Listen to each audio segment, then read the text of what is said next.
Government transparency. It's a hot take, but I dare say it. It's not a very big deal here, yet. The government is saying one thing and doing another. More funds in the Philippines? Or even just a frequent occurrence of trolls and ex-convicts in the highest seats of government. This is Maritres, and we present Why Do We Filipinos Love Red Flags? Tips and tricks on how to combat corruption and manifest your ideal government. Now, the issue remains a looming problem in the country, and it can be traced back as far as time can tell. Picture this: in the Spanish era, the lack of meaningful participation and local representation of Filipinos meant that decisions were made without our input and consent. To follow, the American era instilled in us through white man's burden that reforms are made as a favor rather than a right. During the Japanese occupation, the Propaganda Corps was tasked to bring controlled information. Post-World War II, the government was not expected to be transparent. They were expected to improve living conditions instead. During martial law, power was heavily concentrated in Marcoses and their allies, disrupting our democratic setup. Fast forward to today, and the echoes of these historical narratives linger in the challenges we face. And it's high time now that we participate, stop asking favors, and demand for a right to be governed well. Now, fortunately, multiple sections in the most recent 1987 Constitution tackle this. Section 7, Article 3 from Bill of Rights in Module 4, Right to Information. Section 28, Article 2 implements a similar policy involving public interest.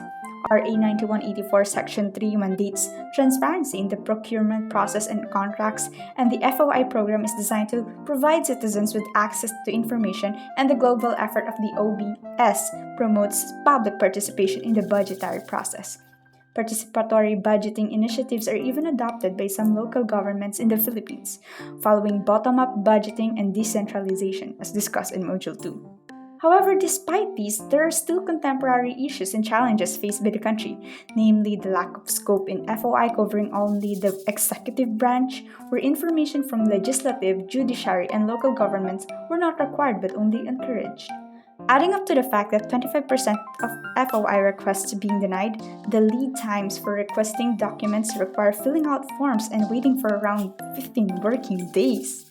There are even cases of denial of SALN, unprogrammed funds, and confidential funds to add up on these challenges. Only recently, OP and OVPs asked for large sums of confidential funds for 2024 amounting to billions of pesos. Imagine that? The red tagging of those who ask for accountability, and the propagation of corrupt government officials, even those that are already found guilty before. Like, come on. Specifying those disturbing cause-effect problems that appear to far outweigh the solutions, it seems that the root problem at hand must first be identified. The priority cause is the lack of good systems for promoting transparency, a key principle of good governance in Module 6, primarily causing the lack of accountability for embezzled funds and misdeeds of officials. So the primary solution stands: the strengthening of the institutions to effectively push for civic participation, accountability, efficiency, rule of law, and of course, transparency, key ingredients in good governance. In resolving this, the primary stakeholders are the Filipino taxpayers, as they are the main contributors to government revenue through the power of taxation in Module 1.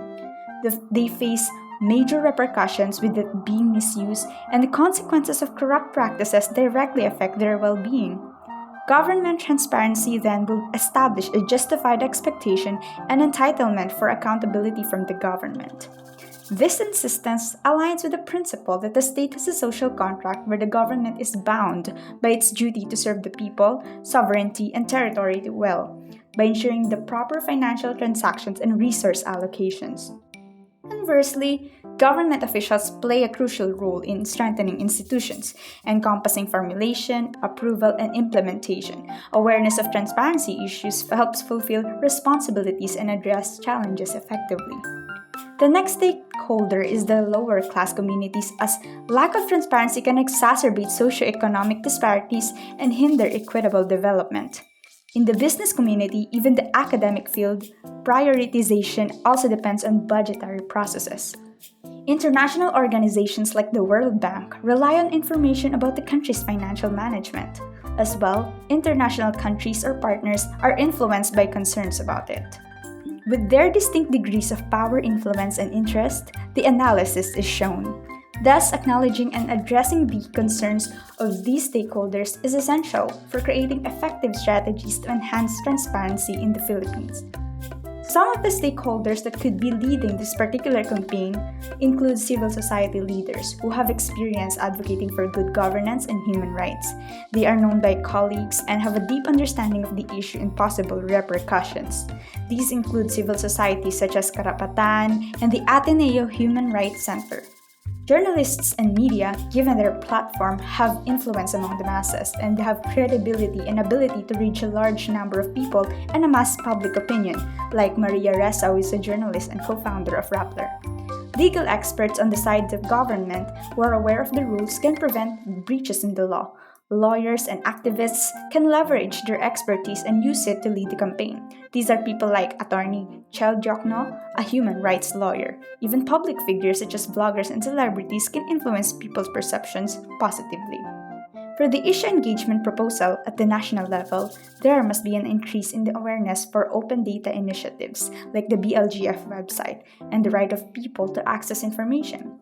Pushing for the publication of detailed information on government processes emphasizes accountability. Whistleblower protection is important to safeguard those reporting misconduct. The promotion of secure channels for these people to report without fear of reprisals is of high necessity. As well, there must be mandatory ethics and integrity training programs for current and incoming public officials to realize their power and use it properly.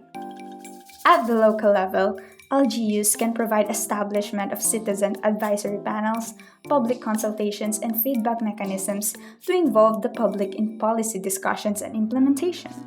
Moving on to the communication management plan, in strengthening institutions, the solution is from the smallest unit of government, the 42,026 barangays from Module 2, to which the solution is anchored. First is knowing the context of the residents to tailor messages and address the specific needs and concerns of the barangay population. Next are the town hall meetings and street campaigns with interactive forums that include demonstrations on accessing public information and engaging with local government platforms annually.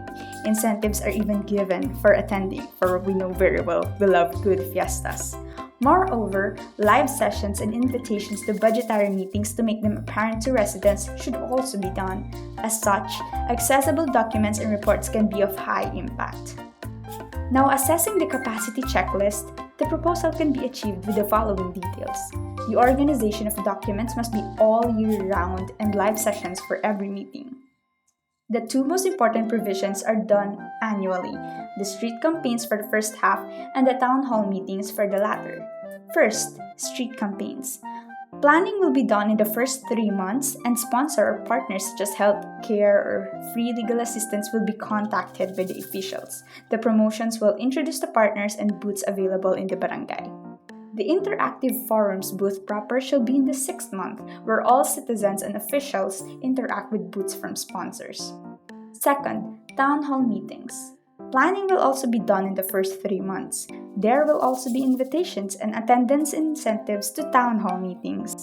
The meeting proper shall happen on the 12th month, not necessarily in December but usually during the month of the city fiesta. This shall include interactive games where officials can also campaign for incoming elections, etc. A real-life example of this is the Buklod Tao in Barangay Banaba in San Mateo, Rizal. A group member was able to immerse in the organization, and they can keep their citizens participating via town hall meetings and periodic checkups. Transparent budgeting is also apparent within the organization. Hence, the Buklod Tao Center has a very engaging socio-political atmosphere. As an epilogue, the institutions and systems can only be effective as far as the willingness of people to utilize them is concerned. It is time to break passivity and embrace active political engagement. Government transparency is not had by waiting for it, but only by demanding it, rightfully so. And so, ultimately, good governance is in our hands. Everyone is accountable for progressive and transparent nation building. So we're holding you accountable by holding them accountable. Let's make government transparency a big deal, because it is. This is Maria Tres speaking, and the chica is done.